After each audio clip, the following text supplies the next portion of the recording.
Welcome back to the channel, guys. Today joins at Huddersfield Golf Club, where we've found our perfect candidate for a draw bias driver test. You come in earlier, didn't you? I did, Gary, yeah. And you've been telling me about your driving. Yeah, it didn't half depress me. You've been struggling. I hit it reasonably straight. Yeah.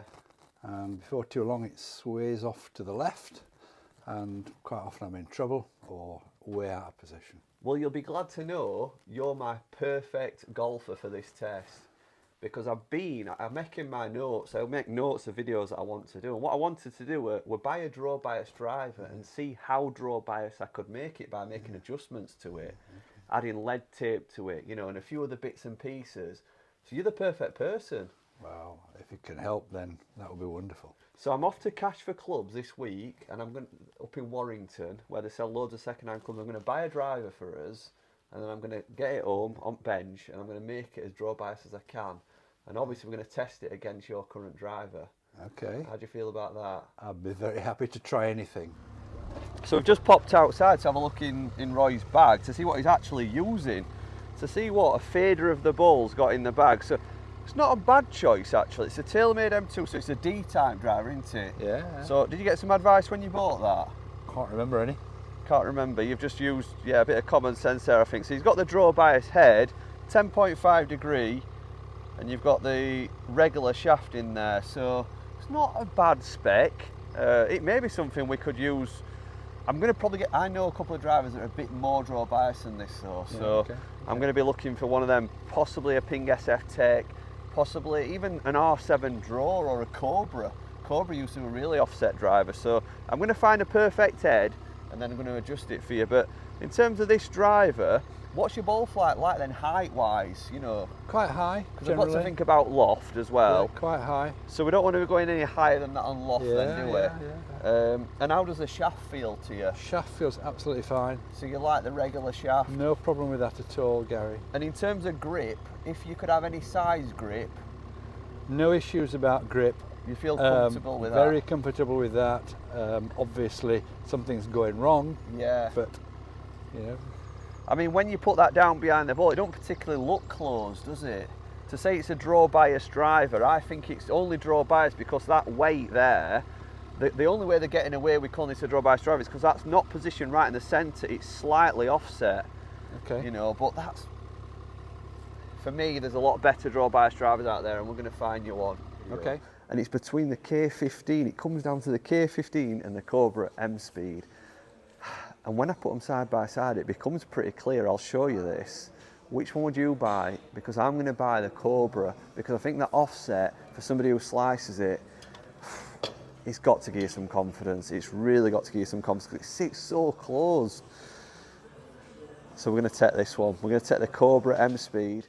So we're back in the studio at Huddersfield Golf Club. We've got the Cobra M Speed driver, which we're going to make just a couple of changes to make it what I think is one of the most draw bias drivers, even more draw bias. So it's a little bit of a DIY from home job, something that you guys can do if you're wanting to have a tweak with your driver. And we're firstly going to start one of the oldest tricks in the book, and it's just realigning the grip. So we're going to remove this grip, which is a little bit tatty, and we're going to put a new grip on, but we're going to align it offset. So we're going to use the decals on the top of the grip.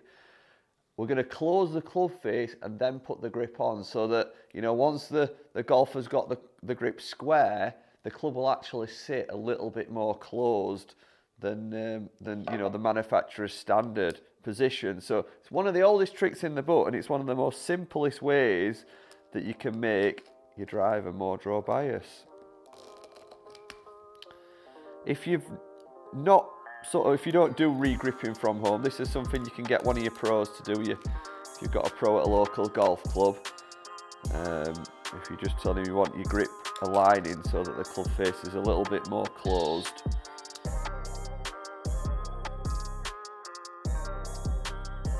So our grip's now fitted, and as you'll see, this is what difference it makes to the club face when you offset the grip. If you're to get them decals right on top, it will then close the club face. So it'll make the club look a little bit more draw bias. Now, what I did do before I put the grip on, I just checked the length of the golf club, because I were actually originally thinking of cutting this golf club down, because most higher handicap golfers struggle to find the sweet spot, and quite often they'll say, you know, I can hit my 3-wood really well off the tee, or I can hit my 5-wood really well off the tee, but I'm struggling with my driver and it's an even bigger head. And that's quite often because the shaft's a little bit longer, which makes it harder to find the middle of the golf club. However, in this case, because it's a few years old, this club, as standard, it's actually a little bit shorter than the modern day driver. It's about 3/4 of an inch shorter. So I think this will be fine for Roy. You know, obviously he's used to using a full length driver or a modern day driver. So in his hands, this should already feel a little bit shorter and easier to control. Now the next step, and you can buy these online. I'm using some lead, which I've actually cut to size, and I've measured. I've done quite a bit of weight here. I've done 15 gram strips, which you can get self-adhesive ones, but the self-adhesive ones always drop off. So you need to make sure if you're going to do it, use some arrow dye. And I'm going to be positioning some lead weight towards the heel. Now you might remember some of the older drivers where you used to have the interchangeable weights, where you'd have a weight that went from toe, middle and heel, and you'd always have the heavier weight in the heel if you wanted to play draw bias. But I think the heavy weight might have been around about 10 grams, and then you'd have sort of a neutral weight that might have been about 3 or 4 grams, you know, on the centre and the toe. So what we're going to do, we're going to load this heel up and we're going to go extreme. We're going to go 30 grams of weight in that heel, you know, where usually I know that some of the club manufacturers had the 10 gram weight, so we're going to go 3 times draw bias on this driver. And as I say, it's a bit of an experimental video. This might not work. Roy might pick the driver up and say, I can't swing this, it's too heavy. But that's what we're testing today. So we're going to stick this lead tape strips that I've cut, and we're going to use araldite glue, and I'll show you when I put that onto the heel of the club. So, you know, I know there's going to be quite a few at home saying, well, you know, have you thought about giving Roy a golf lesson? And of course, yeah, you know, a golf lesson is something me and Roy is going to do. But when I thought about this video, you know, you've got to think about the person that's got the slice, ain't you? You know, this is a bit of a test. So before we help him with the slice, let's see if this can fix it. Because there is some of you guys at home that, you know, just can't afford golf lessons, you know, or simply, you know, can't get to see a PGA Professional. And that's why I like to do these videos, because not everybody has that access. You know, we're quite privileged in UK that PGA Pros are quite common, but I've spoken to a lot of subscribers in other countries where they don't even have PGA Pros, or it can be sort of 2-3 hours to get to a PGA Pro. So they're quite happy for any sort of, you know, tips like this that can just maybe fine-tune the golf clubs and make what they're using, you know, a little bit easier for them to play with. So we're going to try it. This will be a first. This is a 1-of-1 driver. Now, I'm sure someone else in World will have tried this. Hopefully they succeeded.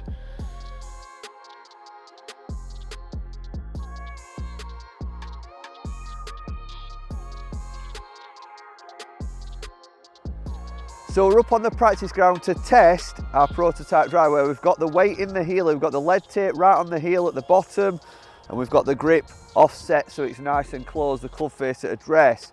Now, it looks a little bit of a messy job because it's a prototype, it's the first attempt, and if we're going to stick with this amount of weight, then I might just tart it up, but we may add a little bit, we might have to take a little bit off depending on how it swings. So let's have a go. I mean, first impressions, I have had a couple of practice swings with it, and I don't feel as though it's too heavy, but you can certainly feel that extra weight in the head.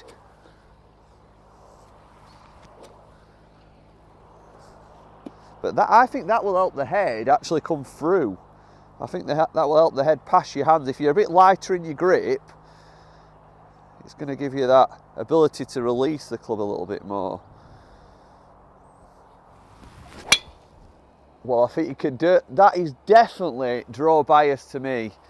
100%. I've swung that nice and easy, and I've just let the club pass, and it really did want to release. I'm really happy with that. It looks nice in terms of when you look down at it, it's sitting very closed. I don't think I actually used the grip there to align up, so I'm going to get them spiders on top. This could go really left now. I might have to even aim a little bit right.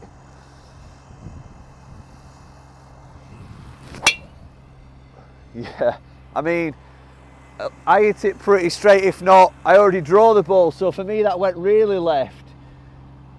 But for somebody trying to get rid of a slice, it might just be what they need. It's certainly, I think this is certainly going to help Roy cure his slice. I mean, look at that. I'm not even trying. So I'm really happy with the prototype model that we've created. In fact, I'm actually a little bit worried it could be too draw bias. So if you're enjoying this video and you want to see if this driver really does work in a high handicapper's hands who's really got a slice, then make sure you subscribe and we'll bring that video to you in a few days' time. Thanks a lot, guys. Thanks for watching and thanks for subscribing. Cheers. Bye.